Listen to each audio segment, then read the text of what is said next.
ಪ್ರಚಲಿತ ಈ ಕಾರ್ಯಕ್ರಮದ ಪ್ರಾಯೋಜಕರು father Muller's charitable trust, SDM college, Ujire. ನಮಸ್ಕಾರ. ವಿಫೋರ್ ವಿಶೇಷ ಕಾರ್ಯಕ್ರಮಕ್ಕೆ ಸ್ವಾಗತ. ಇಡೀ ದೇಶದಲ್ಲೇ ಭಾರಿ ದೊಡ್ಡ ಮಟ್ಟಕ್ಕೆ ರಾಜಕೀಯ ವಲಯದಲ್ಲಿ ಮತ್ತು ಮುಖ್ಯವಾಗಿ BJPಯ ವಲಯದಲ್ಲಿ ಸಂಚಲನ ಮೂಡಿಸಿರುವಂಥ ಒಂದು ಹೇಳಿಕೆ, ಸ್ಟೇಟ್ಮೆಂಟ್. RSS ಮುಖ್ಯಸ್ಥ, RSS ರಾಷ್ಟ್ರೀಯ ಸ್ವಯಂ ಸೇವಾ ಸಂಘಟನೆಯ ಮುಖ್ಯಸ್ಥರಾಗಿರುವಂಥ ಮೋಹನ್ ಭಾಗವತ್ ಅವರು ನಿನ್ನೆ ದಿವಸ ಕೊಟ್ಟಿರುವಂಥ ಸ್ಟೇಟ್ಮೆಂಟ್. ಎಲ್ಲ ಮಸೀದಿಯ ಅಡಿಯಲ್ಲಿ ಶಿವಲಿಂಗವನ್ನು ಹುಡುಕಬೇಡಿ, ಮಸೀದಿ ಅಡಿಯಲ್ಲಿ ದೇವಸ್ಥಾನಗಳನ್ನು ಹುಡುಕಬೇಡಿ ಅನ್ನುವಂಥ ಆ ಸ್ಟೇಟ್ಮೆಂಟ್ ಇವತ್ತು ಭಾರಿ ಮುಖ್ಯವಾಗಿ ಅದು ಒಂಥರ ಸಂಘ ಪರಿವಾರದ ಸಂಘಟನೆಗಳಿಗೆ ಎಲ್ಲೋ ಒಂದು ಚಾಟಿ ಇಟ್ಟು ಕೊಟ್ಟಂಥ ರೀತಿಯ ಹೇಳಿಕೆ ಬಂದಿದೆ. ಈ ಹೇಳಿಕೆಯ ಹಿಂದೆ ಇರುವಂಥ ಉದ್ದೇಶ ಅಥವಾ ಈ ಹೇಳಿಕೆಯ ಮರ್ಮ ಅಥವಾ ಒಟ್ಟರ್ಥದಲ್ಲಿ ಈ ಹೇಳಿಕೆಯನ್ನು ಯಾವ ರೀತಿಯಾಗಿ ಅರ್ಥ ಮಾಡಿಕೊಳ್ಳುವಂಥದ್ದು ಮತ್ತು ಒಂದು RSSನ ಮುಖ್ಯಸ್ಥರು ಹೇಳಿದಂಥ ಹೇಳಿಕೆ ಅದು ಕೆಳ ಹಂತದಲ್ಲಿ ಜಾರಿಯಾಗುವ ರೀತಿ ಹೇಗೆ, ಈ ಎಲ್ಲ ನೆಲೆಯಲ್ಲಿ ನಾವು ಇವತ್ತಿನ ಮಾತುಕತೆಯಲ್ಲಿ ಮಾತಾಡಲಿಕ್ಕಿದ್ದೇವೆ. ನಮ್ಮ ಜೊತೆಗೆ ಮುಖ್ಯ ಅತಿಥಿಯಾಗಿ MG ಹೆಗ್ಡೆ ಅವರು ಭಾಗವಹಿಸಿದ್ದಾರೆ. ನಾನು MG ಹೆಗ್ಡೆ ಅವರನ್ನು ಈ ಒಂದು ಮಾತುಕತೆಗೆ ಸಮಸ್ತ ವೀಕ್ಷಕರ ಪರವಾಗಿ ಪ್ರೀತಿಯಿಂದ ಸ್ವಾಗತ ಮಾಡ್ತೇನೆ. ಹೆಗ್ಡೆ ಅವರು ನಮಸ್ಕಾರ. MG ಹೆಗ್ಡೆ ಅವರು ಸಾಮಾಜಿಕ ಕಾರ್ಯಕರ್ತರಾಗಿ ಜೊತೆಗೆ ಶೈಕ್ಷಣಿಕ ಸಲಹೆಗಾರರಾಗಿ ಕಾರ್ಯನಿರ್ವಹಿಸಿದವರು, ಜೊತೆಗೆ RSS ಸಂಘಟನೆಯಲ್ಲಿ, ರಾಷ್ಟ್ರೀಯ ಸ್ವಯಂ ಸೇವಾ ಸಂಘಟನೆಯಲ್ಲಿ ಕೂಡ ಅನೇಕ ವರ್ಷಗಳ ಕಾಲ ಕಾರ್ಯಕರ್ತನಾಗಿ ಕಾರ್ಯನಿರ್ವಹಿಸಿದವರು. ಇವಾಗ ಅದರಿಂದ ಹೊರಗೆ ನಿಂತು ಸಾಮಾಜಿಕ ಕಾರ್ಯಕರ್ತನಾಗಿ ಶೈಕ್ಷಣಿಕ ಸಲಹೆಗಾರನಾಗಿ ಕೆಲಸ ಮಾಡ್ತಾ ಇದ್ದಾರೆ. ಸೊ ಹಾಗಾಗಿ ಈ RSS ಸಂಘಟನೆ, ರಾಷ್ಟ್ರೀಯ ಸ್ವಯಂ ಸೇವಾ ಸಂಘ ಯಾವ ರೀತಿ ಕೆಲಸ ಮಾಡುತ್ತೆ ತಳಮಟ್ಟದಲ್ಲಿ, ಮೇಲ್ಮಟ್ಟದ ಆದೇಶಗಳನ್ನು ಯಾವ ರೀತಿ ತಳಮಟ್ಟದಲ್ಲಿ ಪರಿಪಾಲನೆ ಮಾಡಲಾಗತ್ತೆ ಮತ್ತು ಒಟ್ಟು RSSನ ಒಂದು ಸಂರಚನೆ ಯಾವ ರೀತಿ ಅನ್ನೋ ಬಗ್ಗೆ ತುಂಬ ಸ್ಪಷ್ಟವಾದಂಥ ಮತ್ತೊಂದು ಆಳವಾದಂಥ ಅನುಭವ ಮತ್ತು ಮಾಹಿತಿ ಇರುವವರು MG ಹೆಗಡೆ ಅವರು. ಸೊ ಹಾಗಾಗಿ ನಾನು ಇವತ್ತಿನ ಮಾತುಕತೆಯನ್ನು ಎತ್ತಿಕೊಳ್ಳುವಂಥ ಸಂದರ್ಭದಲ್ಲಿ ಇದು MG ಹೆಗಡೆ ಅವರೇ, ಇವತ್ತು RSSನ ಮುಖ್ಯಸ್ಥರು ಎತ್ತಿರುವಂಥ ಅಥವಾ ಹೇಳಿರುವಂಥ ಈ ಒಂದು ಮಾತು, ಎಲ್ಲ ಮಸೀದಿಗಳಲ್ಲಿ ನೀವು ಶಿವಲಿಂಗವನ್ನು ಹುಡುಕಬೇಡಿ, ಮಸೀದಿಗಳಲ್ಲಿ ದೇವಸ್ಥಾನವನ್ನು ಹುಡುಕಬೇಡಿ ಅಂತ. ಯಾಕಂತ ಹೇಳಿದ್ರೆ ಇವತ್ತು ಇಡೀ ದೇಶದಲ್ಲಿ ಸಣ್ಣ ಗ್ರಾಮದಿಂದ ಹಿಡಿದು ಪ್ರಮುಖ ಪಟ್ಟಣಗಳ ತನಕ ಕೂಡ ಈ ಮಸೀದಿಯಲ್ಲಿ ದೇವಸ್ಥಾನ ಇತ್ತಂತೆ, ಈ ಮಸೀದಿಯಲ್ಲಿ ಶಿವಲಿಂಗ ಇತ್ತಂತೆ, ಮತ್ತು ನಾವು ಮಂಗಳೂರಿನ ವಿಚಾರಕ್ಕೆ ಬರುವಾಗಂತೂ ಇಲ್ಲಿ ಜ್ಯೋತಿಷ್ಯರು ಆ ರೀತಿ ಹೇಳಿದ್ರಂತೆ ಅನ್ನೋ ತನಕ ಒಂದು ಹೆಜ್ಜೆ ಮುಂದೆ ಹೋಗಿ ಇಂಥ ಎಲ್ಲ ಘಟನಾವಳಿಗಳು ಇಡೀ ದೇಶದಲ್ಲಿ ನಡೀತಾ ಇರುವಾಗ RSSನ ಮುಖ್ಯಸ್ಥರು ಒಂದು ದೇಶದ ಸರ್ಕಾರವನ್ನು ನಡೆಸ್ತಾ ಇರುವಂಥ ಪಕ್ಷದ ಮಾತೃಸಂಸ್ಥೆ ಮತ್ತು ಆ ಮಾತೃಸಂಸ್ಥೆಯ ಮುಖ್ಯಸ್ಥರು ಹೇಳ್ತಾ ಇರುವಂಥ ಈ ಒಂದು ಹೇಳಿಕೆಯ ಮಹತ್ವ ನೋಡಿ. ಈ ಅಡಿಕೆ ತೋಟದಲ್ಲಿ ನಮ್ಮಲ್ಲಿ ಬೆಳಿಗ್ಗೆ 5 ಗಂಟೆಗೆ ಎದ್ದೋಗಿ ಗಡಿ ಅಡಿಕೆ ಅಂತ, ಅಂದರೆ ಗಡಿಯಲ್ಲಿ ಬೀಳುವ ಅಡಿಕೆಯನ್ನು ಎಕ್ಕುತ್ತೇವೆ ನಾವು. ಬ್ರಾಹ್ಮಣರ ಮನೆಗಳಲ್ಲೆಲ್ಲ ಎಲ್ಲರದ್ದು ಉಂಟು ಅಡಿಕೆ ತೋಟ ಇದ್ದವ್ರದ್ದು, ಬಟ್ ನಮ್ಮಲ್ಲಿ ಹವ್ಯಕರು ಆಚೆ ತಗೊಳ್ಳೋದು ಬೇಡ ಅಂತವ, ತಗೊಳ್ಳೋದು ಬೇಡ, ಆಚೆಯವರು ಹೆಕ್ಕಬಾರ್ದು ಅಂತ. ಸೊ ಆಗ ನಾವು ಮಕ್ಕಳಿಗೆ ಗಡಿ ತೋರಿಸ್ತೇವೆ, ಇದು ನಮ್ಮ ಗಡಿ, ಇಲ್ಲ ನೀನು ಹೆಕ್ಕಬೇಕು ಅಂತ. ನಾನು ಅಪ್ಪ ಆದವ ಆ ಗಡಿದು ನಮ್ಮದೇ, ಈ ಗಡಿದು ನಮ್ಮದೇ ಹೇಳಿ ತೋರಿಸಿದರೆ ಅವ ಅದನ್ನು ಹೆಕ್ತಾನೆ, ಮತ್ತೆ ನೆಕ್ಸ್ಟು ಬರುವವನಿಗೆ ಇನ್ನೊಂದು ಹೆಜ್ಜೆ ಮುಂದೆ ತೋರಿಸ್ತಾನೆ. ಆಮೇಲೆ ಅವನನ್ನು ಸರಿದಾರಿಗೆ ತರಲಿಕ್ಕೆ ಆಗುತ್ತಿಲ್ಲ. ಇಲ್ಲ ನೀನು ವಾಪಸ್ ಬರಲಿಕ್ಕೆ ಆಗುತ್ತಿಲ್ಲ. ಅದು ಮುಂದೆ ಹೋದರೆ ಎಲ್ಲದೂ ನನ್ನದೇ, ಎಲ್ಲ ಗಡಿ ಅಡಿಕೆ ನನ್ನದೇ ಅಂತ. ಇದು ಇವತ್ತು ನೋಡಿ, ರಾಮ ಜನ್ಮಭೂಮಿದು ಅಫ್ಕೋರ್ಸ್ ಒಂದು ಏನು ನ್ಯಾಷನಲ್ ಇಶ್ಯೂ ಆಗಿ ತಗೊಂಡ್ರು. ಹೌದು, ಜನಸಾಮಾನ್ಯರು ಕೂಡ ಒಮ್ಮೆ ಅದೇ ಒಂದು ಆಗಿ ಹೋಗ್ಲಿ ಅಂತ ಇತ್ತು. ಹೌದು, ಒಂದು ಭಾವನಾತ್ಮಕ ವಿಚಾರ, ರಾಮ ಆಯಿತು ಅಂತ ಸ್ವಲ್ಪ ಎಕ್ಸ್ಕ್ಲೂಸಿವ್ ಆಗಿ ಹೋಯ್ತದು. ಅದರಿಂದ ರಾಜಕೀಯ ಲಾಭವನ್ನು BJP ತಗೊಂಡಿತ್ತು. ಹೌದು, 2 ಸ್ಥಾನ ಇದ್ದ, 2 ಪಾರ್ಲಿಮೆಂಟ್ ಮೆಂಬರ್ ಇದ್ದ BJP ನಿಧಾನಕ್ಕೆ 80 ಆಯಿತು, ಆಮೇಲೆ ಅಧಿಕಾರಕ್ಕೆ ಬಂತು. ಅದು ರಾಜಕಾರಣಕ್ಕಾಗಿಯೇ ಹಿಂದುತ್ವದ ನೇರ ಇದು ಉಪಯೋಗ ಆದದ್ದು ಅದೇ ಘಟನೆ. ಇಲ್ಲಿಗ ನಾವು ಮೋಹನ್ ಭಾಗವತ್ರವರ ಹೇಳಿಕೆ ಈಗ ಲೇಟೆಸ್ಟ್, ಯಾಕೆಂದರೆ ಅದಾದ ನಂತರ ಜ್ಞಾನವ್ಯಾಪಿ ಮಸೀದಿ, ಹೌದು, ಆಮೇಲೆ ಕುತುಬ್ ಮಿನಾರ್, ಹೌದು, ತಾಜ್ ಮಹಲ್, ಆಮೇಲೆ ಮಥುರಾ, ಅದು ಒಂದು ಭಾಗ. ಆದರೆ ಇಲ್ಲಿ ಮಳಲಿಯಿಂದ ಹಿಡಿದು ಶ್ರೀರಂಗಪಟ್ಟಣದಿಂದ ಹಿಡಿದು ಹಳ್ಳಿಯಲ್ಲಿ ಎಲ್ಲೆಲ್ಲೆಲ್ಲ ಸ್ಟಾರ್ಟ್ ಆಯಿತು. ಎಲ್ಲಿಯವರೆಗೆ ಅಂದರೆ ಮೊನ್ನೆ ಒಬ್ಬ ಹುಡುಗ ಮಂಗಳೂರು ಯೂನಿವರ್ಸಿಟಿ ಕಾಲೇಜು, ವೆನ್ಲಾಕ್ ಆಸ್ಪತ್ರೆ ಅದೆಲ್ಲ ಮೊದಲು ಕ್ರಿಶ್ಚಿಯನ್ರು ವಶಪಡಿಸಿಕೊಂಡದ್ದು. ಅಲ್ಲೆಲ್ಲ ಒಂದು ದೇವಸ್ಥಾನ ಉಂಟಂತೆ, ಆದರೆ ಆ ಪೊಲೀಸ್ ಲೈನಲ್ಲಿ ಅಂತ ಒಂದು ಸಣ್ಣ ದೇವಸ್ಥಾನ ಉಂಟು. ಆ ದೇವಸ್ಥಾನದ ಜಾಗ ಆಗಿತ್ತು ಹೇಳುವಲ್ಲಿವರೆಗೆ ಮಾತಾಡ್ತಾನೆ. ಅಂದರೆ ಹಾಗೇಳಿ ಇದೆಲ್ಲ ಸುಳ್ಳ ಇತಿಹಾಸದಲ್ಲಿ ನಾನು ಇರ್ಬೋದು, ಅಲ್ಲ ಹೇಳಲಿಕ್ಕೆ ಸಾಧ್ಯವಿಲ್ಲ. ಈಗ ನಾನು ವಾಮಂಜೂರಲ್ಲಿ ಜಾಗ ತಗೊಂಡದ್ದು, ಅದರದ್ದು 75 ಇಯರ್ಸ್ ಹಿಂದಿದ್ದು ಡಾಕ್ಯುಮೆಂಟ್ ಎಲ್ಲ ನೋಡ್ತಾ ಹೋದೆ ಸುಮ್ಮನೆ. ಅದು ಉಡುಪಿ ಕೃಷ್ಣ ಮಠದ್ದು ಸಿಗ್ತದೆ RTC ಆವಾಗ. ಈಗ ಮಠದವ್ರು ಬಂದಲ್ಲೆಲ್ಲ ಜಾಗ ಖಾಲಿ ಮಾಡಿ ಹೇಳಿದರೆ ಆಗ್ತದ? ಅದೇ ರೀತಿ ಎಲ್ಲ ಕಡೆ ಯುದ್ಧ ನೋಡಿ, ನಾವು ಪಾಸಾಗಿ ಬಂದದ್ದು ಯುದ್ಧ ಯುಗವನ್ನು ಮತ್ತು ವಸಾಹತುಶಾಹಿ ಅವರ ಆಕ್ರಮಣಗಳನ್ನು. ಅದು ಯುದ್ಧದ ಭೂಮಿ, ಅದು ಯುದ್ಧ ಯುಗವೇ. ಬರೀ ಎಕ್ಸ್ಟೆನ್ಷನ್ ಮಾಡಬೇಕು, ಆಕ್ರಮಣ ಮಾಡಬೇಕು, ಪ್ರತಿಯೊಬ್ಬ ರಾಜನಿಗೆ ಕೂಡ ತನ್ನ ಸಾಮ್ರಾಜ್ಯವನ್ನು ವಿಸ್ತರಣೆ ಮಾಡಬೇಕು. ಮತ್ತು ಈ ನಮ್ಮ ಇವರು ವಿವಿಧ ಬೇರೆ ಬೇರೆ ದೇಶದ ವಸಾಹತು ಶಾಹಿಗಳು ಅಲ್ಲಿ ಮುಸ್ಲಿಮರು ಹಿಂದೂಗಳ ಮೇಲೆ ಆಕ್ರಮಣ ಮಾಡಿದ್ದಾರೆ. 100% ಎಷ್ಟೋ ದೇವಸ್ಥಾನಗಳು ಅವರು ಹಾಳು ಮಾಡಿದ್ದಾರೆ. ಹಿಂದೂಗಳ ಮೇಲೆ ದಾಳಿಯಾಗಿದ್ದುಂಟು. ಹಿಂದೂಗಳಿಂದ ವೈಷ್ಣವರದಾದದ್ದುಂಟು. ಬೌದ್ಧರು ವರ್ಸಸ್ ಹಿಂದೂಗಳಾಗಿದ್ದುಂಟು, ಮತ್ತು ಜೈನರು ವರ್ಸಸ್ ಹಿಂದೂಗಳಾಗಿದ್ದುಂಟು. ಈಗ ಸೋಷಿಯಲ್ ಮೀಡಿಯಾದಲ್ಲಿ ಲಿಸ್ಟ್ ಹಾಕ್ಲಿಕ್ಕೆ ಶುರು ಮಾಡಿದರು, ಬೌದ್ಧರ ಸ್ತೂಪಗಳು ಇದು ಅಂತ. ನಾವು ಯಾಕೆ ಇದನ್ನು ಹೋರಾಟ ಮಾಡಬಾರ್ದು ಅಂತ ಅವ್ರು ಸ್ಟಾರ್ಟ್ ಮಾಡಿದರು. ಇಲ್ಲಿ ಜೈನರು ಸ್ಟಾರ್ಟ್ ಮಾಡಿದರು, ಇದೆಲ್ಲ ಹಿಂದೂ ದೇಗುಲ ಮಾಡಿದ್ದಾರೆ, ಇದು ನಮ್ಮದು ಅಂತ ಲಿಸ್ಟ್ ಹುಡುಕ್ಲಿಕ್ಕೆ ಶುರು ಮಾಡಿದ್ದಾರೆ. ಸೊ ಈಗ ನಾನು ಕೇಳ್ತಾ ಇರೋದು, ಇತಿಹಾಸವನ್ನು ನಾವು ತಿಳಿಬೇಕು, ಓಕೆ, ಅದರಲ್ಲಿ ಬೇಕಾದ್ದನ್ನು ತಗೊಳ್ಬೇಕು, ಅದು ಸರಿ. ಇತಿಹಾಸದ ಪ್ರಜ್ಞೆ ಎಲ್ಲರಿಗೂ ಇರಲೇಬೇಕು. ಆದರೆ ಇತಿಹಾಸದ ತಪ್ಪುಗಳನ್ನು, ಭೌತಿಕ ತಪ್ಪುಗಳನ್ನು ಈಗ ಸರಿ ವರ್ತಮಾನದಲ್ಲಿ ಸರಿ ಮಾಡಲಿಕ್ಕೆ ಹೋದರೆ ಭವಿಷ್ಯ ಎಕ್ಕುಟ್ಟೋಗ್ತದೆ. ವರ್ತಮಾನ ಇತಿಹಾಸದ ಭೌತಿಕ ತಪ್ಪುಗಳು ಅಂದರೆ ಇದೆ, ಕಟ್ಟಡ ರಚನೆ, ರಸ್ತೆ, ಇಂಥದನ್ನೆಲ್ಲ ನಾನು ಸರಿ ಮಾಡ್ತೇನೆ ಹೇಳಿ ಈಗ ಹೊರಟ್ರೆ ಇಡೀ ಇಂಡಿಯಾವನ್ನಾಗಿ ಬೇಕಾ? 35,000 ಮಸೀದಿಗಳ ಲಿಸ್ಟ್ ಮಾಡಿ ಆಗ ರಾಷ್ಟ್ರಪತಿಗೆ ಏನೋ ಕೊಟ್ಟಿದ್ದಾರೆ ಹೇಳಿ ಒಂದು ಸುದ್ದಿ ಇದೆ. ಈಶ್ವರಪ್ಪನವರು ಅದನ್ನು ಕೋಟ್ ಮಾಡಿದ್ರು ಎಲ್ಲಿಯೋ, ಅದು ಹೌದು ಬಹುಶಃ. ಸೊ ನೀವು ಇಮೇಜ್ ಮಾಡಿ, ಈಗ ಒಂದು ಹಿಂದೂ ಮುಸ್ಲಿಂ, ಹಿಂದೂ ಜೈನು, ಹಿಂದೂ ಬೌದ್ಧ, ಅದೆಲ್ಲ ಕ್ರಿಶ್ಚಿಯನ್ರದ್ದು ಎಲ್ಲ ಸೇರಿಸಿದರೆ 1 ಲಕ್ಷ ಇಂಥದ್ದು ಇಶ್ಯೂ ಬಂದರೆ ಒಂದೊಂದು ಜಿಲ್ಲೆಯಲ್ಲಿ ಕಮ್ಮಿ ಅಂದರೂ ಒಂದು 3,000 ಕೇಸುಗಳು ಸ್ಟಾರ್ಟ್ ಆಗ್ತದೆ ಮಿನಿಮಮ್. ಸೊ ಮತ್ತೆ ನಾವು ಅದನ್ನು ಯುದ್ಧ ಭೂಮಿಯನ್ನಾಗೆ ಕನ್ವರ್ಟ್ ಮಾಡುವ ಪರಿಸ್ಥಿತಿ ಬರ್ತದೆ. ಸೊ ಈ ಹಿನ್ನೆಲೆಯಲ್ಲಿ ಅವರು ಹೇಳಿದ್ದು ಸರಿಯಾಗೇ ಇದೆ. ಆದರೆ ಇದನ್ನು ಹೇಳಿದ್ದು ಸ್ವಲ್ಪ ಲೇಟ್ ಆಯಿತು ಅಂತ ನಾನು ಭಾವಿಸ್ತೇನೆ.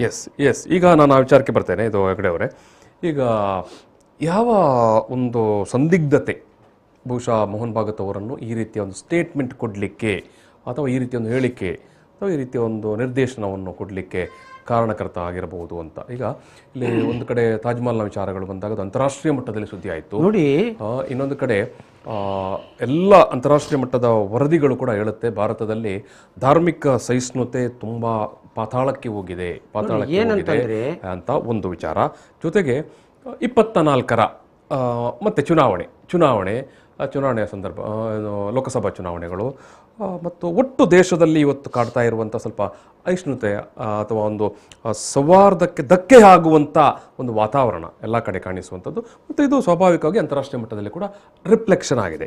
ಸೊ ಈ ನೆಲೆಯಲ್ಲಿ ನಾವು ಮಾತನಾಡುವಾಗ ಮೋಹನ್ ಭಾಗವತ್ ಅವರ ಹೇಳಿಕೆ ಹಿಂದಿರುವ ನೋಡಿ, ಒಂದು ಪಕ್ಷವನ್ನು ಭಾವನಾತ್ಮಕವಾಗಿ ಕಟ್ಟಬಹುದು, ಓಟುಗಳನ್ನು ಭಾವನಾತ್ಮಕವಾಗಿ ತಗೊಳ್ಬೋದು, ಆದರೆ ಸರ್ಕಾರವನ್ನು ಹಾಗೆ ನಡೆಸಲಿಕ್ಕೆ ಆಗೋದಿಲ್ಲ. ಯಾಕೆ ಅಂತಂದರೆ ಆಗಿನ ಯುದ್ಧ ಯುಗದ ಜಗತ್ತು ಇದಲ್ಲ. ಇಲ್ಲಿ ನಾವು ಎಲ್ಲರೂ ಪರಸ್ಪರ ಬೆಸೆದುಕೊಳ್ಳುವಂಥ ಒಂದು ನಿಸರ್ಗದ ನಿಯಮದ ಬಂಧನಕ್ಕೆ ಒಳಗಾಗಿ ಆಗಿದೆ. ನಾವು ಯಾರನ್ನು ಬಿಟ್ಟು ಬದುಕಲಿಕ್ಕೆ ಸಾಧ್ಯ ಇಲ್ಲ. ಅಂದರೆ ದೇಶ ವಿದೇಶಗಳ ಒಂದು ಹೊಂದಾಣಿಕೆಗಳು, ಎಂತೆಂಥದ್ದು ಒಪ್ಪಂದಗಳು, ಆರ್ಥಿಕ ಸಿದ್ಧಾಂತ, ಮುಸಲ್ಮಾನರನ್ನು ಇಷ್ಟೇ ಇಲ್ಲಿ ನಿಂತು ಬೈದರೂ ಕೂಡ ನಿಮಗೆ ತೈಲ, ಪೆಟ್ರೋಲ್, ಡೀಸೆಲ್ ಗಲ್ಫ್ನಿಂದಲೇ ಬರಬೇಕು. ಅದು ಉದ್ಯೋಗದ ವಲಸೆಗಳು, ಮತ್ತೆ ಪ್ರವಾಸಿ ತಾಣಗಳ ವಲಸೆ, ವ್ಯಾಪಾರ ವಹಿವಾಟು, ಇದೆಲ್ಲವೂ ಅದನ್ನೇ ವಿದೇಶಾಂಗ ನೀತಿ ಅಂತ ಹೇಳುದು. ಸೊ ಈ ವಿದೇಶಾಂಗ ನೀತಿ ಹೇಳುವಂಥದ್ದು ಇವತ್ತು ಪರಸ್ಪರ ಗಟ್ಟಿಯಾದ ಒಂದು, ನೋಡಿ ಮೊನ್ನೆ ಅಷ್ಟೇ ಲೂಲು ಕಂಪನಿ ಅಲ್ಲ ಅದು, ಹೌದು, ಲೂಲು ಸೂಪರ್ ಮಾರ್ಕೆಟ್ ಅಂತ ದುಬೈಯಲ್ಲಿ ಭಾರಿ ಫೇಮಸ್. ಅವರನ್ನ ಇಲ್ಲಿಗೆ ಇಂಡಿಯಾಕ್ಕೆ ಯೋಗಿ ಮೋದಿಯವರು ಮಾತಾಡಿಸಿದ್ರು, ನಮ್ಮ ಬೊಮ್ಮಾಯಿಯವರು ಮಾತಾಡಿಸಿ ಎಷ್ಟೋ ಸಾವಿರ ಕೋಟಿ, ಕರ್ನಾಟಕದಲ್ಲಿ 2,000 ಕೋಟಿಯನ್ನು ಅವರು ಈ ಇನ್ವೆಸ್ಟ್ ಮಾಡ್ತಾರೆ. ದೇಶದಲ್ಲಿ ಎಷ್ಟು ಮಾಡ್ತಾರೆ ಅವರು? 10,000 ಕೋಟಿ ಅಂತೂ ಮಾಡಿದ್ದಾರೆ ಮಿನಿಮಮ್. ಅದು ಆಗಿ ಮರ್ದಿವ್ಸ ನೀವು ಬಿಜೆಪಿಯ ನ್ಯಾಷನಲ್ ವಕ್ತಾರರ ಇಬ್ಬರು, ಇಂಥದ್ದು ಅವ್ರ ಹೆಸರು ಶರ್ಮಾ, ಮಿಸಸ್ ಶರ್ಮಾ, ಇನ್ನೊಬ್ರು ಯಾರ ಇಬ್ಬರ ಹೆಸರು ಇದೆ, ನೂಪುರ್ ಶರ್ಮಾ. ನೂಪುರ್ ಶರ್ಮಾ, ಇನ್ನೊಬ್ರು ಯಾರು ಇಬ್ಬರನ್ನು ಸಸ್ಪೆಂಡ್ ಮಾಡಿದ್ರು. ಈಗ ಅವ್ರು ಕೂತ್ಕೊಂಡು ಅವಹೇಳನಕಾರಿಯಾಗಿ ಇಂಟರ್ನ್ಯಾಷನಲ್ ಟಿವಿಯಲ್ಲಿ ಮಾತಾಡ್ತಾರೆ ಅಂದರೆ, ನೋಡಿ ಈಗ ನೀವು ಲೋಕಲ್ ಆಗಿ ಏನೋ ಜಗಳ ತೆಕ್ಕೊಂಡು ಸಣ್ಣ ಪುಟ್ಟದಾದರೆ ಅದು ಇಶ್ಯೂ ಆಗೋದಿಲ್ಲ. ಅದೇ ಒಬ್ಬ ಶಾಸಕ ನನಗೆ ಮುಸ್ಲಿಮರು ಓಟ್ ಬೇಡ ಹೇಳೋದು, ಅವರಿಗೆಲ್ಲ ಎಷ್ಟು ಇದ್ರ ಬಗ್ಗೆ ನಾಲೆಜ್ ಉಂಟಾ ಇಲ್ಲ ನನಗೆ ಗೊತ್ತಿಲ್ಲ. ಅದು it will be consider as A voice of the government. ಒಂದು MLA MP ಅದು ಇವತ್ತಿನ ಆಧುನಿಕ ಏನು ತಂತ್ರಜ್ಞಾನ ಮತ್ತು ಮಾಹಿತಿ ತಂತ್ರಜ್ಞಾನದ ಇದರ ಯುಗದಲ್ಲಿ 5 ನಿಮಿಷಕ್ಕೆ ಎಲ್ಲಿ ಹೋಗ್ಬೇಕಲ್ಲಿ ಆಟೋಮೆಟಿಕ್ ಯಾರು ಕಳಿಸ್ಬೇಕಂತ ಇವತ್ತಿನ ಸಾಮಾಜಿಕ ಜಾಲ ವ್ಯವಸ್ಥೆ ಅಥವಾ ಸುದ್ದಿ ಸ್ಫೋಟ ಅಂತ ನಾವು ಹೋದಾಗ ಅದನ್ನ ಪ್ರತಿ ದೇಶವೂ ಕೂಡ, ಈಗ ಉದಾಹರಣೆಗೆ ನಮ್ಮ ದೇಶದ ಬಗ್ಗೆ ಎಲ್ಲಿಯೋ ಒಂದು ದೇಶದವರು ಕೂತ್ಕೊಂಡು ಒಬ್ಬ MP MLA ಮಾತಾಡಿ ನಮಗೆ ಬರುವುದಿಲ್ವಾ, ನಾವು ಅದನ್ನು ವಿರೋಧಿಸುವುದಿಲ್ವಾ? ಹಾಗೆ ಅಲ್ಲಿಗೂ ಹೋಗ್ತಾ ಇರ್ತದೆ. ಯಾರೋ ಕಳಿಸ್ಬೇಕು, ಫೋನಲ್ಲಿ ಮಾತಾಡಬೇಕು, ಲಾಬಿ ಮಾಡಬೇಕು, ಅಗತ್ಯವೇ ಇಲ್ಲ. ಹಾಗೆ ಈಗ ಹರೀಶ್ ನಮ್ಮ ಬೆಳ್ತಂಗಡಿ ಮುಸ್ಲಿಮರು ಓಟು ಬೇಡ ಅಂತ ಹೇಳಿದರು, ಅವರಿಗೆ ಲೋಕಲ್ ಆಗಿ ಓಕೆ. ಬಟ್ ಒಬ್ಬ MLA ಅವರು MLA ಅಥವಾ MP ಅನಂತಕುಮಾರ್ ಹೆಗಡೆ ಇದು ಕಾನ್ಸ್ಟಿಟ್ಯೂಷನ್ನಿನ ಪ್ರಕಾರ ಸಂವಿಧಾನಬದ್ಧವಾದ ಪ್ರದತ್ತವಾದ ಅಧಿಕಾರವನ್ನು ಹೊಂದಿರತಕ್ಕಂಥವ್ರು. They are the voice of the government, not a voice of the party. ಇಲ್ಲಿ ನಾನು ಪಕ್ಷದ ಧ್ವನಿಯಾಗಿ ಬೇರೆ, ಸರ್ಕಾರದ ಧ್ವನಿಯಾಗಿ ಬೇರೆ, ಈ ಎರಡರ ನಡುವೆ ಒಂದು ಗೆರೆಯೇ ಇಲ್ಲದಾಗೆ ಮಾತಾಡ್ಲಿಕ್ಕೆ ಶುರು ಮಾಡಿದರು. ಸೊ ಇದು ಜೊತೆಗೆ ಸಾಮಾಜಿಕ ಜಾಲತಾಣದಲ್ಲಿಯೂ ಕೂಡ ಅವರು ಅತಿರೇಕವಾದಂಥ ಮಟ್ಟಕ್ಕೆ ಹೋಯಿತು.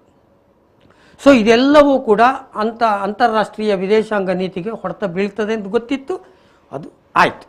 ಈಗ ಮೋಹನ್ ಭಾಗವತರಿಗೆ ಒಂದು ವಿದೇಶಾಂಗ ನೀತಿ, ಇನ್ನೊಂದು ದೇಶದ ಒಳಗೆ ಕೂಡ ಮುಸ್ಲಿಮರು ಇತ್ತೀಚೆಗೆ ನಾನು ಗಮನಿಸಿದಾಗೆ ಅವರು ಯಾವುದಕ್ಕೂ ರಿಯಾಕ್ಟೇ ಮಾಡ್ತಾ ಇಲ್ಲ.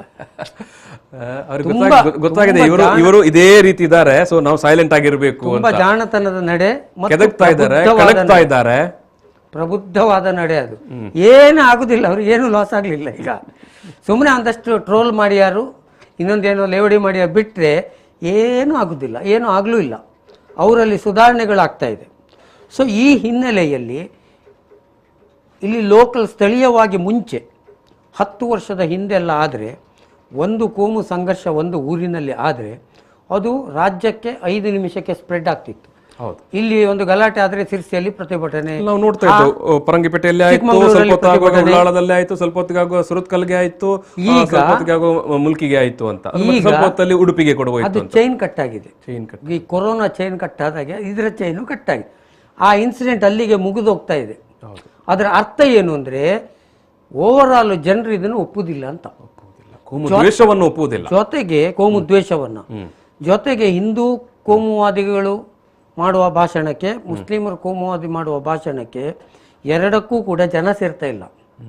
ಮೂರನೇದು ಸೋಷಿಯಲ್ ಮೀಡಿಯಾದಲ್ಲಿ ಎರಡೂ ಭಾಗವನ್ನು ಸಮಾನಾಂತರವಾಗಿ ಟ್ರೋಲ್ ಮಾಡಿ ಎಕ್ಕುಟ್ಟು ಮಾಡಿ ಅವರನ್ನು ಮಾನವರ್ಯತೆ ತೆಗಿತಾ ಇದ್ದಾರೆ. ಇದು ಲೇಟೆಸ್ಟ್ ಡೆವಲಪ್ಮೆಂಟ್. ಸೊ ಈಗ ಇದು ಎಲ್ಲವೂ ಕೂಡ ಒಂದು ದೇಶದ ಆಂತರಿಕವಾದಂಥ ಇದರಲ್ಲಿ ಅಲ್ಲೋಲ ಕಲ್ಲೋಲಗಳು ಆಗೋದು. ಸಿಕ್ಕ ಮಸೀದಿಗಳನ್ನು ಇವರು ಹೋದರೆ ಅದಕ್ಕೆ ಉತ್ತರದಾಯಿತ್ವ ಯಾರು? ಸರ್ಕಾರ. ಸೊ ಸರ್ಕಾರವನ್ನು ಉಳಿಸಿಕೊಳ್ಬೇಕು, ಮುಖ ಉಳಿಸಿಕೊಳ್ಳುವಂಥದ್ದು, ಸರ್ಕಾರ ಉಳಿಬೇಕು. ಸರ್ಕಾರ ಇಲ್ಲದ್ರೆ ನೆಕ್ಸ್ಟ್ ಇದು ಎಲ್ಲ ಕಡೆ ಗಲಾಟೆ ಸ್ಟಾರ್ಟ್ ಆದರೆ ಜನ ತಿರಸ್ಕಾರ ಮಾಡ್ತಾರೆ, ಇದು ಬೇಡಪ್ಪ ಅಂತ. ಮನುಷ್ಯನಿಗೆ ಒಬ್ಬ ಹಿಂದುವಿಗೂ ಕೂಡ ಹಿಂದುತ್ವವಾದಿ ಸಾಫ್ಟ್ ಆಗಿ ಇದ್ದಾನೆ ಅಂತ ಇಟ್ಕೊಳ್ಳಿ, ಅವನಿಗೂ ಕೂಡ ಏನೋ 1, 2, 3ರಲ್ಲಿ ಓಕೆ ಅಂತ ಹೇಳ್ತಾನೆ. ಬಟ್ ಇಡೀ ದಿನ ಅದೇ ಅಂತ ಆದರೆ ಅವ 2 ಹೆಜ್ಜೆ ಹಿಂದೆ ಸರಿತಾನೆ.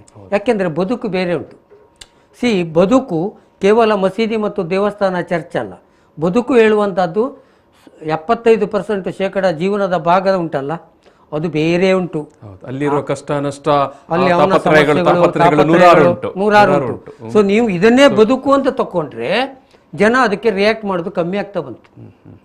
ಸೊ ಹಾಗಾಗಿ ನೀವು ಇಲ್ಲಿ ಹೇಳುವಂಥದ್ದು ಒಂದು ಮಟ್ಟದಲ್ಲಿ, ಒಂದು ಅಂತಾರಾಷ್ಟ್ರೀಯ ಮಟ್ಟದಲ್ಲೂ ಮತ್ತು ದೇಶೀಯ ಒಳಗೆ ಕೂಡ ಇದೆಲ್ಲೋ ಬದಲಾವಣೆಗಳನ್ನ ಸರಿಯಾಗಿ ಅನಿವಾರ್ಯವಾಗಿ ಮಾಡಲೇಬೇಕಾಗಿದೆ ಈಗ. ಸೊ ಆ ಕಾರಣಕ್ಕಾಗಿ ಸರಗ ಸಂಘ ಚಾಲಕರು RSS ಚೀಫ್ ನೋಡಿ ಅವರು ಹೇಳಿದ್ರು ಸ್ವಲ್ಪ ಏನು ತೇಪೆ ಹಚ್ಚುವಂತ. ಆದ್ರೆ ಕೆಲವರು ಹೇಳ್ತಾರೆ ಅವ್ರು ಹೇಳಿದ್ದು ಸುಮ್ಮನೆ ಹೇಳಿರ್ಬೋದು.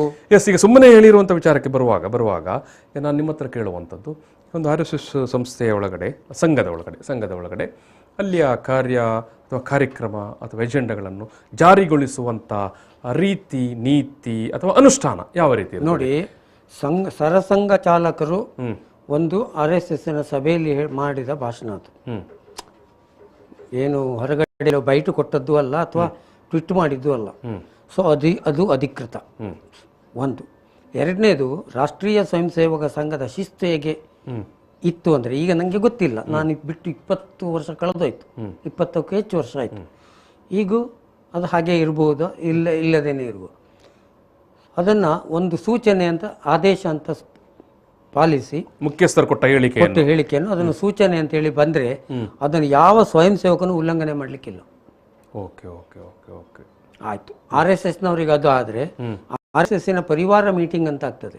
ಅಲ್ಲಿ ಅವರ affiliated association, ABVP, Bajrang Dal, ವಿಶ್ವ ಹಿಂದೂ ಪರಿಷತ್, ದುರ್ಗಾ ವಾಹಿನಿ ಅಥವಾ BMS, ಈ ರೀತಿ ಸಂಘಟನೆಗಳಿದೆಯಲ್ಲ, ಅವರನ್ನ ಜಿಲ್ಲಾ ಮಟ್ಟದ ಮತ್ತು ರಾಜ್ಯ ಮಟ್ಟದ ಬೈಠಕಗಳು, ರಾಷ್ಟ್ರೀಯ ಮಟ್ಟದ ಬೈಠಕಗಳು ನಿರಂತರವಾಗಿ ಆಗ್ತದೆ.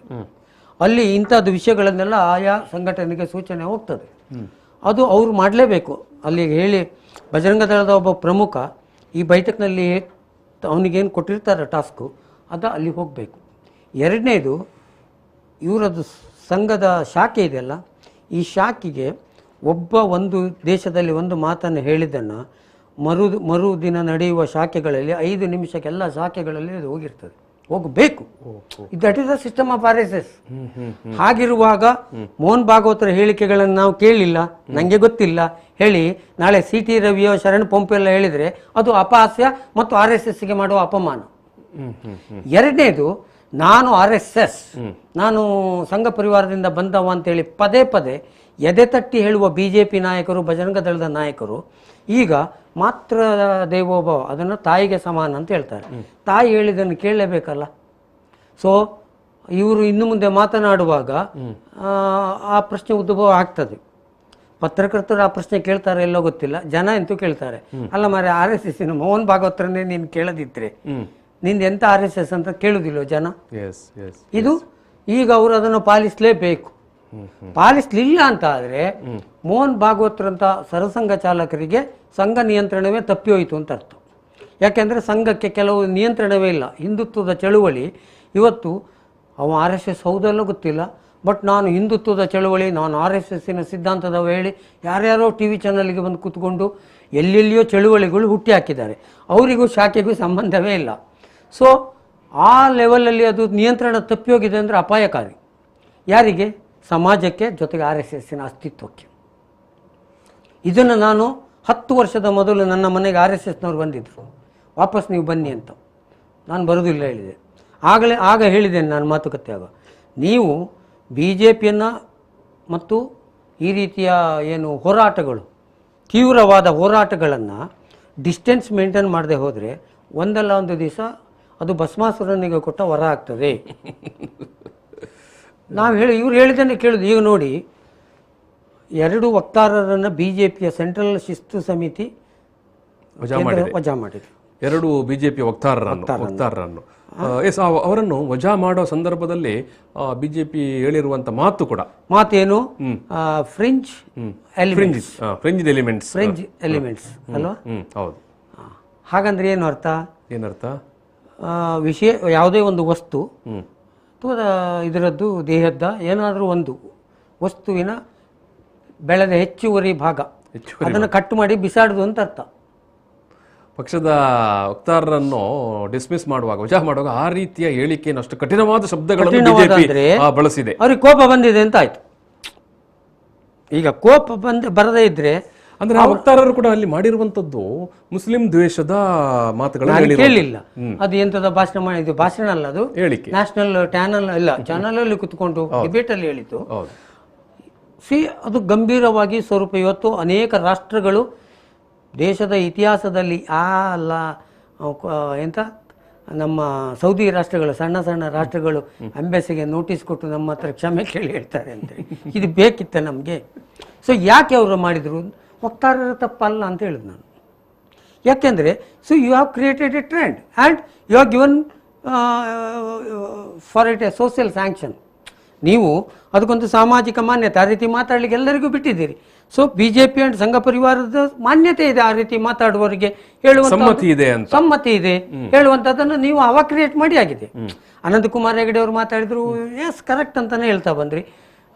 ಯತ್ನಾಳ್ ಮಾತಾಡುವಾಗಲೂ ಎಸ್ ಕರೆಕ್ಟ್ ಅಂತಾನೆ ಹೇಳಿದ್ರಿ. ಮುತಾಲಿಕರು ಮಾತಾಡಿದ್ರು ಎಸ್ ಕರೆಕ್ಟ್ ಅಂತ ಹೇಳಿದ್ರಿ. ಹರೀಶ್ ಬೆಳ್ತಂಗಡಿ ಅವರು ಶಾಸಕ ಮಾತಾಡುವಾಗಲೂ. ಸೊ ಹೌದು, ಟ್ರೆಂಡ್ ಎಲ್ಲ ಸೋಷಿಯಲ್ ಮೀಡಿಯಾದಲ್ಲಿ ಎಲ್ಲರೂ ಮಾತಾಡ್ತಾರೆ, ಹಾಗೆ ಬಾಯಿ ಬಂದಾಗೆ ಮಾತಾಡ್ತಾರೆ. ಅಲ್ಲಿ ಈಗ ಅವರ ಲೆಟ್ರೆಡಲ್ಲಿ ಉಂಟು, ನಾವು ಯಾವುದೇ BJP ಸಂವಿಧಾನದ ಪಕ್ಷದ ಸಂವಿಧಾನದ ಕಲಂ 10 ಅದರ ಅಡಿಯಲ್ಲಿ ನೀವು ಅದನ್ನು ಉಲ್ಲಂಘನೆ ಮಾಡಿದ್ದೀರಿ. ಯಾವುದೇ ಧಾರ್ಮಿಕ ಅವಹೇಳನೆ ಮಾಡಬಾರದು, ಯಾವುದೇ ಧಾರ್ಮಿಕ ಇದು ಎಂಥದ್ದು ಹೆಡ್ಗಳನ್ನು ಸಂಬಂಧ ಅಂದ್ರೆ ಆ ಕಾಲಮ್ ಅಲ್ಲಿ ಅದು ಉಂಟು ಅಂತ ಆದ್ರೆ ನಂಗೆ ಇವತ್ತೇ ಗೊತ್ತಾದದ್ದು ಪಕ್ಷದ ಸಂವಿಧಾನದ ಇದೆ ಅಂತ ಆಯ್ತು. ಅದನ್ನು ಡೀಟೇಲ್ ಆಗಿ ಇನ್ನು ಹುಡುಕ್ಬೇಕು ನಾವು. ಹಾಗೆ ಇದೆ ಅಂತಾದ್ರೆ ಇಷ್ಟು ದಿವಸ ಮಾತಾಡಿದವರಿಗೆ ಆ ಕಾಲಮ್ ಅನ್ವಯ ಆಗ್ಲಿಲ್ವಾ? ಸೊ ನೀವು ಹಗ್ಗ ಲೂಸ್ ಬಿಟ್ರಿ. ಲೂಸ್ ಬಿಟ್ಟದೇನಾಯ್ತು ಅಂದ್ರೆ, ಈಗ ನಾವು ಈ ದನ ಕರುವನ್ನೆಲ್ಲ ಕರ್ಕೊಂಡು ಹೋಗುವಾಗ ಲೂಸ್ ಬಿಟ್ರೆ ಅದು ಒಟ್ಟಾರೆ ಹೋಗ್ತದೆ. ನೀವು ಗಟ್ಟಿಯಾಗಿ ಹಿಡಿದುಕೊಂಡ್ರೆ ಎಲ್ಲಿ ಬೇಕೋ ಅಷ್ಟಕ್ಕೆ ಡಿಸಿಪ್ಲಿನ್ ಅಲ್ಲಿ ಹೋಗ್ತದೆ. ಇದು ನೀವು ಬಿಟ್ಟದ್ದೇ. ಈಗ ಬಿಜೆಪಿಯ ರಾಷ್ಟ್ರೀಯ ಕಾರ್ಯದರ್ಶಿ ಅರುಣ್ ಸಿಂಗ್ ಅವರು ಕೂಡ ನಿನ್ನೆ ದಿವಸ ಒಂದು ಪ್ರೆಸ್ ರಿಲೀಸ್ ಕೊಟ್ಟು ಅವರು ಕೂಡ ಅದರಲ್ಲಿ ನೀವು ಹೇಳಿದ ಮಾತುಗಳನ್ನು ಉಲ್ಲೇಖ ಮಾಡ್ತಾರೆ. ಸಾವಿರಾರು ವರ್ಷಗಳ ಇತಿಹಾಸ ಇರುವಂತ ಈ ದೇಶದಲ್ಲಿ ನಾವು ಪರಸ್ಪರ ಸೌಹಾರ್ದತೆಯಿಂದ ಬದುಕುವಂಥದ್ದು ಮತ್ತು ಯಾವುದೇ ಧರ್ಮವನ್ನು ಅವಹೇಳನ ಮಾಡಲಿಕ್ಕೆ ಅವಕಾಶ ಇಲ್ಲ, ಬಿಜೆಪಿ ಅದನ್ನು ಒಪ್ಪುವುದಿಲ್ಲ. ಈಗ ಅದಕ್ಕೆ ಬಿಜೆಪಿಯವರು ಸೋಷಿಯಲ್ ಮೀಡಿಯಾದಲ್ಲಿ ನೋಡಿದೆ. ಈಗ ನಮ್ಮ ಸಂವಿಧಾನ ಎಲ್ಲರಿಗೂ ಮಾತನಾಡುವ ಅವಕಾಶವನ್ನು ಕೊಟ್ಟಿರುತ್ತೆ, ಅದೇ ರೀತಿ ಅವರವರ ಧರ್ಮವನ್ನು ಪರಿಪಾಲನೆ ಮಾಡುವ ಅವಕಾಶವನ್ನು ಕೂಡ ಕೊಟ್ಟಿದೆ. ಬಟ್ ಜೊತೆಗೇನೆ ಪ್ರತಿಯೊಬ್ಬರ ಧರ್ಮವನ್ನು ಗೌರವದಿಂದ ನಡ್ಕೊಳ್ಳುವಂತ ಅದನ್ನು ಕೂಡ ಮಾಡಬೇಕು ಅನ್ನೋದನ್ನು ಅವರು ತಮ್ಮ ಬಿಜೆಪಿಯ ರಾಷ್ಟ್ರೀಯ ಪ್ರಧಾನ ಕಾರ್ಯದರ್ಶಿ ಅರುಣ್ ಸಿಂಗ್ ಅವರು ಹೇಳ್ತಾರೆ. ಹೌದಾ? ಕ್ಲಾರಿಟಿ ಆಯ್ತಾ? ಈಗ ನೋಡಿ, ಅವಹೇಳನಕಾರಿ ಕಾಂಗ್ರೆಸ್ ಸರ್ಕಾರ ಇರುವಾಗ ಈಗ ಸೋಷಿಯಲ್ ಮೀಡಿಯಾದಲ್ಲಿ ಆಗ್ತಾ ಇರುವ ಇನ್ನೊಂದು ಚರ್ಚೆ, ಹಿಂದೂಗಳ ದೇವರ ಬಗ್ಗೆ ಅವಹೇಳನ ಮಾಡಿದಾಗ ಯಾರು ಏನೂ ಮಾತಾಡ್ಲಿಲ್ಲ ಅಂತ. ಹೌದಾ? ಅದು ಅವರ ಇದು ಆರೋಪ. ಅನೇಕ ಸಂದರ್ಭಗಳಲ್ಲಿ ಅಲ್ಲಿಯೂ ಕಂಪ್ಲೇಂಟ್ ಆಗಿದೆ, ಆಯಾ ಮಟ್ಟದಲ್ಲಿ ಇದಾಗಿದೆ, ದೂರು ದಾಖಲಾಗಿದ್ದು ಇದೆ.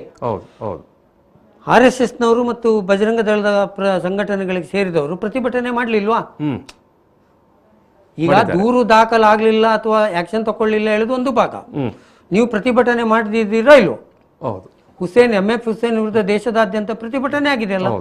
ಸೊ ಪ್ರತಿಭಟನೆ ಅವರು ಮಾಡ್ತಾ ಇದ್ದಾರೆ, ಆಕ್ಷನ್ ತಗೊಳ್ತಾ ಇದ್ದಾರೆ ಇಲ್ಲ ಹೇಳುದು ಮತ್ತೆ ಚರ್ಚೆ ಮಾಡುವ. ಪ್ರತಿಭಟನೆ ಇವರು ಮಾಡಿದ್ದಾರೆ, ಅವರು ಮಾಡ್ತಾರೆ. ಆಕ್ಷನ್ ಈಗ ಕಳೆದ 10 ವರ್ಷ ಇಲ್ಲೀಗ ನಾವು RSS ಮುಖ್ಯಸ್ಥರ ಮಾತನ್ನೇ ನಾವು ಅವರು ಹೇಳಿದಂತ ಮಾತು ನೀವು ಹೇಳೋ ಪ್ರಕಾರ ಅದೊಂಥರ ಆದೇಶದ ರೀತಿ 100%. ಅದು ಆದೇಶ ಅಲ್ಲ ಅಂತ ಯಾರಾದ್ರೂ ಸಂಘದವ್ರು ಹೇಳಿದ್ರೆ ನಾಳೆ ನೀವು ಸಂಘದ ಅಧಿಕೃತ ವಕ್ತಾರನ್ನು ಬೇಕಿದ್ರೆ ಕೇಳಿ. ಅದು ಅಲ್ಲ ಅಂತ ಹೇಳಿದ್ರೆ ಅಲ್ಲಿ ಸಿಸ್ಟಮ್ ಏನು ಚೇಂಜ್ ಆಗಿದೆ ಅಂತ ನಾವು ಹೊಸದಾಗಿ ಅರ್ಥ ಮಾಡಿಕೊಳ್ಬೇಕು.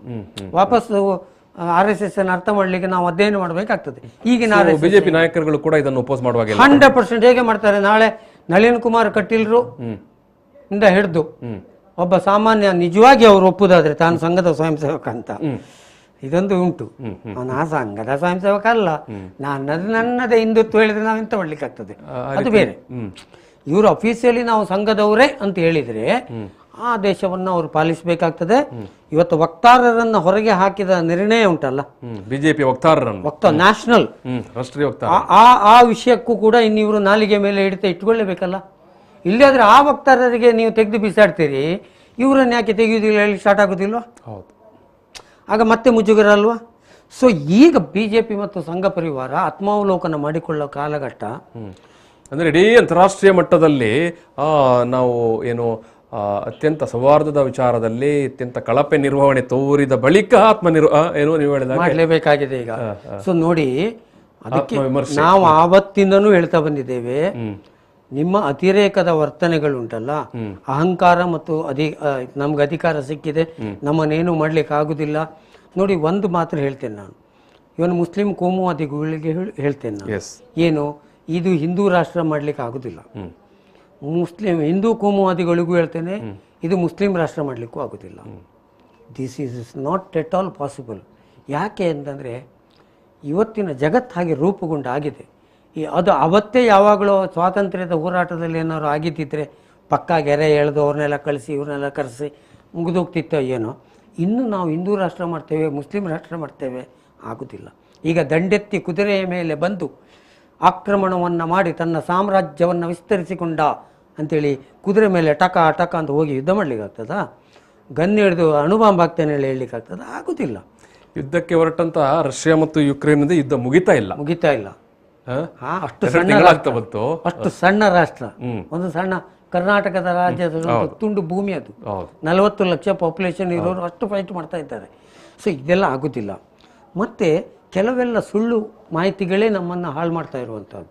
ನೋಡಿ, ಮೊನ್ನೆ ನಾನು ಮಾಜಿ ಶಾಸಕ ಲೋಬೋರ್ ಹತ್ರ ಮಾತಾಡುವಾಗ ಹೀಗೆ, ನೀವು ಹವ್ಯಕ, ನಾನು ಹವ್ಯಕ, ಅವ್ರು ಹೇಳಿದ್ರು, ಹೆಗಡೆ ಅವರೇ, ಇನ್ನೊಂದು 20 ವರ್ಷ ಅಥವಾ 30 ವರ್ಷ ಒಂದು ಕ್ರಿಶ್ಚಿಯನ್ಸ್ ಭಾರತದಲ್ಲಿ ಇರೋದಿಲ್ಲ, ಎರಡನೇ ಹವ್ಯಕ ಭಟ್ರು ಇರೋದಿಲ್ಲ ಹೇಳಿದರು. ಯಾಕೆ ಅಂತ ಕೇಳಿದೆ.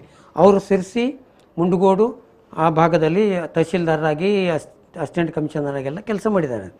ಅವ್ರು ಹೇಳ್ತಾರೆ, ಈಗಿನ ಮಾಹಿತಿ ನನಗೂ ಗೊತ್ತು, ಹವ್ಯಕರ ಮನೆಗೆಲ್ಲವೂ 75% ವೃದ್ಧಾಶ್ರಮ ಆಗಿದೆ. ಒಂದು ಹಳ್ಳಿಯಲ್ಲಿ, ನನ್ನ ಅಕ್ಕನ ಮನೆ ಹಳ್ಳಿ, ಮಕ್ಕಳೆಲ್ಲ ಉನ್ನತ ವಿದ್ಯಾಭ್ಯಾಸ ಪಡೆದು ವಿದೇಶಕ್ಕೆ ಹೋಗಿದ್ದಾರೆ, ಅಮೆರಿಕ ಸೆಟಲ್ಡ್. 42 ಮನೆಯಲ್ಲಿ 36 ಮನೆಯಲ್ಲಿ ಸಿಂಗಲ್ ಪೇರೆಂಟ್ಸ್. ನನ್ನ ಅಕ್ಕನ ಊರು, ಇಡೀ ಊರಿಗೆ ಇರೋದು 3 ಚಿಳ್ಳೆಗಳು ಮಕ್ಕಳು. ಸೊ ಎಲ್ಲರೂ ಹೀಗೆ ದೇಶ ವಿದೇಶಕ್ಕೆ ಹೋದರೆ ಇರುವುದೆಷ್ಟು ಕ್ರಿಶ್ಚಿಯನ್ರು 1.8. ಅವರು ಆಗ ಹೇಳಿದರು, ಒಬ್ಬೊಬ್ಬರ ಮನೆಯಲ್ಲೂ ಹೆಗಡೆ ಬಂದು ನೋಡಿ, more than 60% ಜನವೇ ಇಲ್ಲ. ಸೊ ಅವರು ಹೇಳಿದರು. ಸೊ ಈ ರೀತಿಯ ರೂಪಾಂತರಗಳು ಪ್ರಕೃತಿಯ ಒಂದು ಪರಿಧಿಯಲ್ಲಿ ಆಗ್ತಾ ಇರ್ತದೆ. ನಾವು ಅತಿರೇಕ ಮಾಡುವ ಅಗತ್ಯತೆ ಇಲ್ಲ. ಫರ್ಟಿಲಿಟಿ ರೇಟ್ ಎಲ್ಲರಲ್ಲೂ ಕಮ್ಮಿ ಆಗ್ತಾ ಇದೆ. ಇದು ಸತ್ಯ ಮತ್ತು ವಿಜ್ಞಾನ. ಅದನ್ನೆಲ್ಲ ಸುಳ್ಳು ಹೇಳಿ ಸಾಧಿಸಲಿಕ್ಕೆಲ್ಲ ಆಗೋದಿಲ್ಲ. ಸೊ ಮುಸ್ಲಿಮರಲ್ಲಿಯೂ ಇವತ್ತು 2-3 ಮಕ್ಕಳಿಗೆ ಬಂದಾಗ್ತಾ ಇದೆ. ಆಯ್ತಾ, ಅವರದ್ದು ಏನು ಟ್ರೆಂಡಿ ಫಾರಿನಿಗೆ ಹೋಗ್ಬೇಕು ಹೇಳುವಂಥದ್ದಾಗಿದೆ. ಸೊ ಈ ಎಲ್ಲ ಹಿನ್ನೆಲೆಯಲ್ಲಿ ಅದು ಮಾಡ್ತೇವೆ.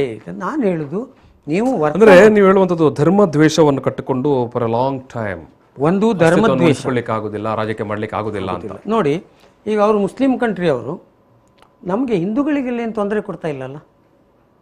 ಕ್ರಿಶ್ಚಿಯನ್ ಕಂಟ್ರಿಯವರು ಹಿಂದೂಗಳಿಗೇನು ತೊಂದರೆ ಕೊಡ್ತಾ ಇಲ್ಲಲ್ಲ, ಕೊಡ್ತಾ ಇದ್ದಾರೆ. ಅಂಥದ್ದೇನಾದ್ರು ಘಟನೆಗಳಾಗ್ತಾ ಆರಾಮಿದ್ದಾರೆ, ಎಲ್ಲರೂ ಇವ್ರು ಹೋಗ್ತಾನೆ ಇರಲಿಲ್ಲ. ಸೊ ಹಾಗೆ ಇವರು ನಮ್ಮವರೇ, ಹೊರಗಿಂದ ಬಂದವರು ಅಲ್ಲ. ಅದನ್ನು ಇವ್ರು ಹೇಳಿದರು, ಯಾರು, ಮೋಹನ್ ಭಾಗವತರ ಸ್ಪೀಚು, ಅವರು ನಮ್ಮವರೇ ಅಂತ. ಇದು ಫಸ್ಟ್ ಟೈಮ್ ಅಲ್ಲ ಅವ್ರು ಹೇಳಿದ ಆ ಸೆಂಟೆನ್ಸ್. ಮುಸ್ಲಿಮರು ಭಾರತದವರೇ ಅಂತೇಳಿ ಇದರ 6 ತಿಂಗಳ ಹಿಂದೊಂದು ಭಾಷಣ ಮಾಡಿದಾಗ ಹೇಳಿದ್ದಾರೆ. ಅದು ಹೆಚ್ಚು ಸುದ್ದಿ ಆಗಲಿಲ್ಲ, ಯಾಕೆಂದರೆ ಮಸೀದಿ ವಿಷಯ ಬಂದಿರಲಿಲ್ಲ ಅಲ್ಲಿ. ಸೊ ಇದನ್ನು ಸ್ಟ್ರಕ್ಚರ್ ಬದಲಾವಣೆ ಮಾಡಲಿಕ್ಕೆ ಆಗೋದಿಲ್ಲ. ಸುಳ್ಳುಗಳನ್ನು ನಂಬಬಾರ್ದು. ಆ್ಯಕ್ಚುಲಿ ಫ್ಯಾಕ್ಟ್ ಏನಿದೆ, ಮತಾಂತರ ಅಂತೇಳಿ ಕ್ರಿಶ್ಚಿಯನ್ರ ಮೇಲೆ ಮಾತಾಡುವಾಗ ಅವರದ್ದು 2.7 1.8ಗೆ ಬಂದು ಕೂತಿದೆ. ಜನಸಂಖ್ಯೆ ಕಡಿಮೆ. ಈ ಬ್ರಾಹ್ಮಣರು ಹಾಗೆ ಮಾಡ್ತಾರೆ, ಬ್ರಾಹ್ಮಣರು ಹೀಗೆ ಮಾಡ್ತಾರೆ ಹೇಳಿ ಕೆಲವು ಜನ ಅಟ್ಯಾಕ್ ಮಾಡ್ತಾರೆ. ಬ್ರಾಹ್ಮಣರು ಇನ್ನೊಂದು ಅದೇ 20-30 ವರ್ಷಕ್ಕೆ ಹೋದರೆ ಅದು ಆ ಲೆವೆಲ್ಲಿಗೆ ಬಂದುಬಿಡೋದು. ಒಬ್ಬರೇ ಮಕ್ಕಳು ಬ್ರಾಹ್ಮಣರ ಮನೆಯಲ್ಲಿ. ಇದೆಲ್ಲವೂ ಕೂಡ ಒಂದು ಕಡೆ ಬೇರೆ ರೂಪಗಳನ್ನು ತಗೊಳ್ತಾ ಇದೆ. ಈಗ ಈ ನಡುವೆ ನಾನು ಮತ್ತೆ ಪುನಃ ಮೂಲದ ವಿಚಾರಕ್ಕೆ ಬರುವಂಥದ್ದು ಈಗ RSS ಏನು ಚೀಫ್ ಮುಖ್ಯಸ್ಥರು ಹೇಳಿರುವಂಥ ಹೇಳಿಕೆ, ಮಸೀದಿಯ ತಳದಲ್ಲಿ ಶಿವಲಿಂಗವನ್ನು ಹುಡುಕಾಡಬೇಡಿ, ದೇವಸ್ಥಾನವನ್ನು ಹುಡುಕಾಡಬೇಡಿ ಅಂತ. ಸೊ ಈ ಎಲ್ಲ ವಾದ ವಿವಾದಗಳು ನಡೀತಾ ಇರುವಾಗಲೇ ದೊಡ್ಡ ಸಂಖ್ಯೆಯಲ್ಲಿ ಬೌದ್ಧ ಅಥವಾ ಬುದ್ಧನ ವಿಚಾರವನ್ನು ಎತ್ತಿಕೊಂಡವರು ಅಥವಾ ಬೌದ್ಧ ಧರ್ಮವನ್ನು ನಂಬುವವರು ಹೇಳಿಕೊಂಡ್ರು, ನೀವು ಹಾಗೆ ಹುಡುಕೋದಿದ್ರೆ ಎಲ್ಲ ದೇವಸ್ಥಾನಗಳ ಅಡಿಯಲ್ಲೂ ಬೌದ್ಧ ಸ್ತೂಪಗಳೇ ಇದ್ದಾವೆ ಅಂತ. ಸೊ ಇದು ಕೂಡ ಎಲ್ಲೋ ಒಂದ್ ಕಡೆ ಅರಗಿಸಿಕೊಳ್ಳಲಾಗದ ವಿಚಾರವಾಗಿ ಕಾರಣಕರ್ತವಾಯಿತು. ಒಂದೇ ಅಲ್ಲ, ಜೈನರದ್ದು ಇದೆ, ಜೈನರು ಹೇಳಲಿಕ್ಕೆ ಆರಂಭಿಸಿದ್ರು, ಸೋಷಿಯಲ್ ಮೀಡಿಯಾದಲ್ಲಿ ಬರ್ತಾ ಉಂಟದು. ಜೊತೆಗೆ ಶೈವ ವೈಷ್ಣವ ಸ್ಟಾರ್ಟ್ ಆಗಿದೆ. ಹೌದು. ಅದರ ಜೊತೆಗೆ ಇನ್ನೊಂದು ಗಂಭೀರವಾದದ್ದು ಏನಂದ್ರೆ, ಹನುಮಂತನ ಹುಟ್ಟಿದ ಜಾಗ ಯಾವುದು ಅಂತ ಅದು ಹೊಡೆದಾಟ ಆಗೋಲ್ಲಿವರೆಗೆ ಹೋಗ್ತಾ ಉಂಟು. ಹೌದು ಹೌದು ಹೌದು. ಸಿ ನೋಡಿ, ನಮ್ಮಲ್ಲಿಯೇ ಬೇಕಾದಷ್ಟು ಸಮಸ್ಯೆಗಳು ಆಲ್ರೆಡಿ ಉಂಟು. ಇರುವಾಗ ಈಗ ಉಡುಪಿಯಲ್ಲಿ 8 ಮಠ ಉಂಟು, ಮಧ್ವ ಮಠ. ಆ 8 ಮಠ ಮಧ್ವ ಮಠ, ಮಧ್ವಾಚಾರ ಸ್ಥಾಪನೆ ಮಾಡಿದ್ದು, ಒಬ್ಬರೇ ಸ್ಥಾಪನೆ ಮಾಡಿದ್ದು. ಅಲ್ಲಿಯೇ 2 ಪಂಚಾಂಗ ಉಂಟು, 2 ಕೃಷ್ಣಾಷ್ಟಮಿ ಆಗ್ತದೆ, 2 ಏಕಾದಶಿಗಳಾಗ್ತದೆ. ಸಿ ಇಂಥದ್ದನ್ನೆಲ್ಲ ನಾವು ವೈವಿಧ್ಯತೆ ಅಂತ ನಾವು ಅದನ್ನು ಕರಿಬಹುದು, ವೈವಿಧ್ಯತೆ ಅಂತ ಮಾಡ್ಕೊಂಡು ಹೋಗ್ತಾರಪ್ಪ. ನೀವು ಅದನ್ನೆಲ್ಲ ಒಂದು ಮಾಡಬೇಕು, ಅದನ್ನೆಲ್ಲ ಸರಿ ಮಾಡಬೇಕು, ಏಕ ರೀತಿಯಲ್ಲಿ ನಂಬಿಕೆ ಇರಬೇಕು, ಆಚಾರ ಇರಬೇಕು ಅಂತ ಹೇಳಿಕೊಂಡು ಹೋಗ್ಲಿಕ್ಕೆ ಆಗ್ತದ? ನಾನು ಹೇಳ್ತಾ ಇರೋದು, ಈಗ ಮುಗಿಸ್ಬೇಕು, ಮುಗಿಸಿ. ಅದಕ್ಕೆ ನಾನು ಹೇಳುದು, ಇತಿಹಾಸದ ಭೌತಿಕ ಸಂಗತಿಗಳನ್ನೆಲ್ಲ ರಿಪೇರಿ ಮಾಡ್ಲಿಕ್ಕೆ ಹೋಗ್ಬೇಡಿ. ನಮ್ಮ ಈಗ ನೋಡಿ, ನೀವು ನಾನು ಅವತ್ತಿನ ಕಾಲದಲ್ಲಿ ಏನೇ ಆಗಿದ್ರು ಕೂಡ ಅದನ್ನು ಇವತ್ತಿನ ಕಾಲದಲ್ಲಿ ಇರುವಂತ ಜನರು ಮಾಡಿದ್ದಲ್ಲ. ಒಂದು. ಎರಡನೇದು, ಮತ್ತೆ ಮತ್ತೆ ಹೇಳ್ತೇನೆ, ಇವತ್ತಿನ ನಾವು ಮಾಡ್ತಾ ಇರುವಂಥದ್ದು, ನಮ್ಮ ಮಾತುಗಳು, ನಮ್ಮ ಕೃತಿಗಳು ಎಲ್ಲವೂ ನಾಳೆಗೆ ಇತಿಹಾಸ. ಸೊ ನಾಳೆ ಮತ್ತು ನಾಡಿದ್ದು ಬರುವ ನಮ್ಮ ಮಕ್ಕಳು, ಮರಿ ಮಕ್ಕಳು ನಮ್ಮ ಇತಿಹಾಸವನ್ನು ನೋಡಿದ್ರೆ, ಈಗ ಫಾರ್ ಎಕ್ಸಾಂಪಲ್ ಈ 2020 ಈ ಒಂದು 20 ವರ್ಷದ್ದು ಇತಿಹಾಸ ಪಠ್ಯ ಪುಸ್ತಕ ಆದರೆ ನಮ್ಮ ಹಣೆ ಬರ ಏನಿರ್ತದೆ ಆ ಪುಸ್ತಕದಲ್ಲಿ? ಲೈವ್ ಆಗಿ. ಯಾಕೆಂದ್ರೆ ಈಗ ಉತ್ಖನನ ಮಾಡೋದು ಬೇಡ, ಗೂಗಲ್ ಸರ್ಚ್ ಮಾಡಿದ್ರೆ ಸಾಕು, ನಮ್ಮ ಹಣೆ ಬರ ಪೂರ ಗೊತ್ತಾಗ್ತದೆ. ಯಾರಿಷ್ಟು ಗಲಾಟೆ ಮಾಡಿದ್ರು, ಯಾವ ಕಾರಣಕ್ಕಾಗಿ ಕೋಮು ಗಲಭೆ ಮಾಡಿದ್ರು, ಯಾವ ಕಾರಣಕ್ಕಾಗಿ ಜಗಳ ಮಾಡಿದ್ರು, ಒಂದೇ ಒಂದು ಯಾವ ರೀತಿಯ ರಾಜಕಾರಣಿ ಯಾವ ರೀತಿಯ ಸ್ಟೇಟ್ಮೆಂಟ್ ಕೊಟ್ಟರು, ಹಳೆಯ ಶಿಲ್ಪ, ಯಾವ ದೇಶವನ್ನು ಯಾವ ಧರ್ಮವನ್ನು ನಿಂದನೆ ಮಾಡಿ ಸ್ಟೇಟ್ಮೆಂಟ್ ಕೊಟ್ಟರು. ನಮ್ಮ ಪಠ್ಯ ಪುಸ್ತಕ ಹೇಗಿರ್ಬೋದು, ಬ್ಯೂಟಿಫುಲ್ ಆಗಿರ್ಬೋದು. ಅದಕ್ಕೆ ಇಂದಿನ ನಮ್ಮ ವರ್ತಮಾನದ ನಡವಳಿಕೆಯೇ ನಾವು ಮಾಡುವ ಇತಿಹಾಸ.